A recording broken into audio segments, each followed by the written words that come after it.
Shabbat Shalom.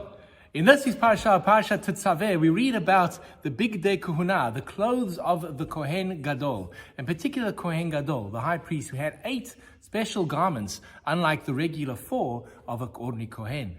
One of the fascinating pieces of clothing that the Kohen Gadol, the high priest, would wear was something called the Urim veTumim. It was a breastplate that went over here in the front. On it, there were 12 stones, representing the 12 tribes of Israel. It also had the names of the tribes, as well as the names of Avram, Yitzchak, and Yaakov. In this way, all the letters of the Hebrew alphabet would be incorporated on the breastplate. But here's where it gets fascinating. The Urim and Tumim had this incredible ability that if you asked the Kohen Gadol a question, the letters would light up on the Urim veTumim.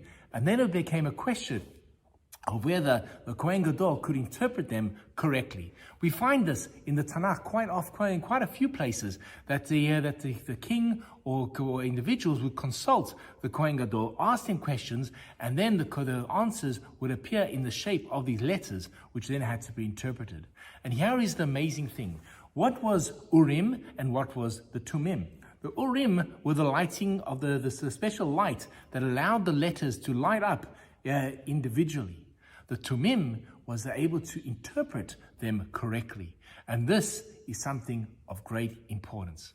The Tanakh tells us the following story. That the mother of Shmuel, her name was Hannah, was barren. And she came to visit the Mishkan in Shiloh. And she was there crying. She was praying for a child.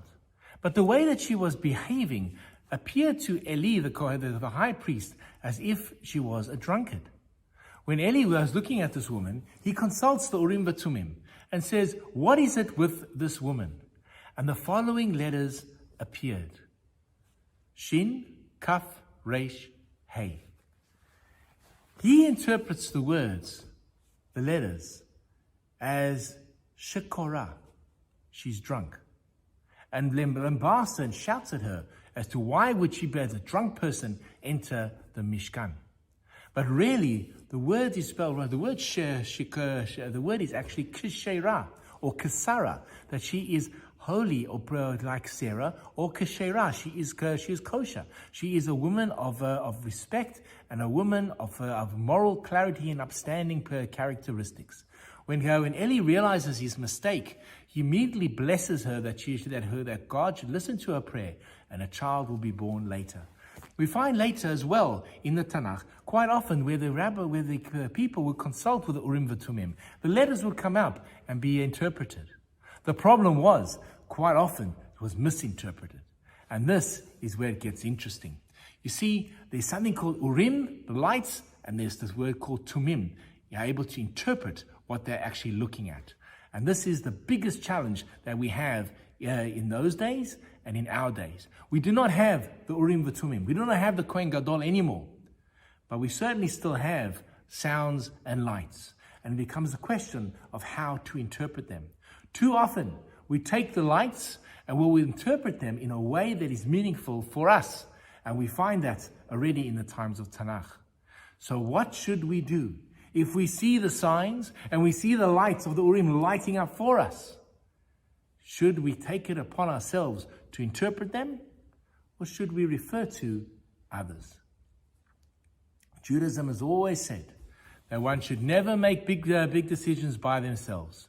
There's no true judge, there's only one true judge, and that is Hashem.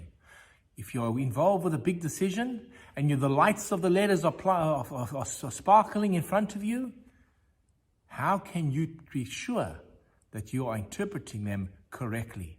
Are you reading them as shekora or kashera, drunk or kosher? Maybe with a little bit of humility, we can able to ask someone else for their opinion and take their opinion on board as well. We do not have the Kohen Gadol anymore.